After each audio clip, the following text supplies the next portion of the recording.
Hello दोस्तों, हमारी आज की कहानी है एक पहाड़ी कस्बे की, जहां हमेशा धुंध रहती थी। वहां रोज शाम को एक अजीब सा भिखारी आता। वह दिन में कभी नहीं दिखाई देता, सिर्फ शाम के वक्त वह एक विशेष चबूतरे पर बैठता था। उसका चेहरा हमेशा ढका रहता था और वह हमेशा एक पुरानी घड़ी को बार बार देखता रहता था। लोगों ने उसे संध्या भिखारी कहना आरंभ कर दिया।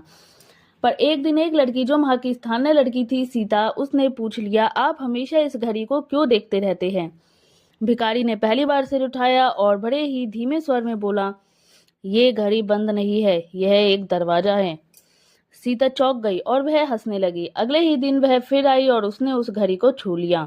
अचानक तेज हवाएं चलने लगी, घड़ी में से एक चमक निकली और दोनों एक पल में गायब हो गए।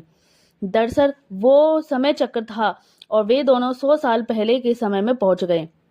कस्बा वैसा ही था, पर वहां पे आधुनिकता का कोई नामो निशान नहीं था। वहां पे सिर्फ झोपड़ियां और पुराने जमाने जैसे लोग ही रहते थे।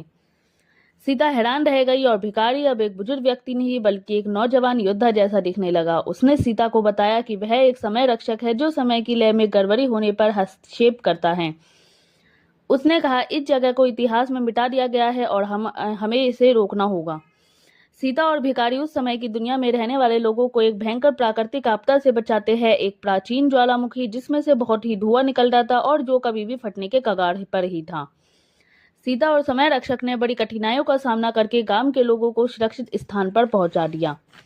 जब वे दोनों वापस लौटे तो वहां एक और चबूतरा, जहां पे वो पहले भिखारी बैठता था, अब वहां पे एक मूर्ति लगी हुई थी। मूर्ति पर लिखा था, सीता और काल रक्षक, जिन्होंने हमारे अस्तित्व को खत्म होने से बचाया। सीता हैरान रह गई यह देखकर, क्योंकि वो दोनों तो अभी ही लौटे थे। भिखारी मुस्कुराया और कहा, यह सब समय का खेल है। कुछ चीजें घटित हो चुकी होती है, बस हमें उनका पात्र बनना होता है। और फिर वह हवा में विलीन हो गया और उसकी वह पुरानी घड़ी जमीन पर ही गिर गई। तो दोस्तों, आपको हमारी कहानी कैसी लगी? अच्छी लगी हो तो लाइक और सब्सक्राइब जरूर करिएगा और मिलते हैं अपनी अगली कहानी में। जब तक के लिए बाय बाय, राधे राधे।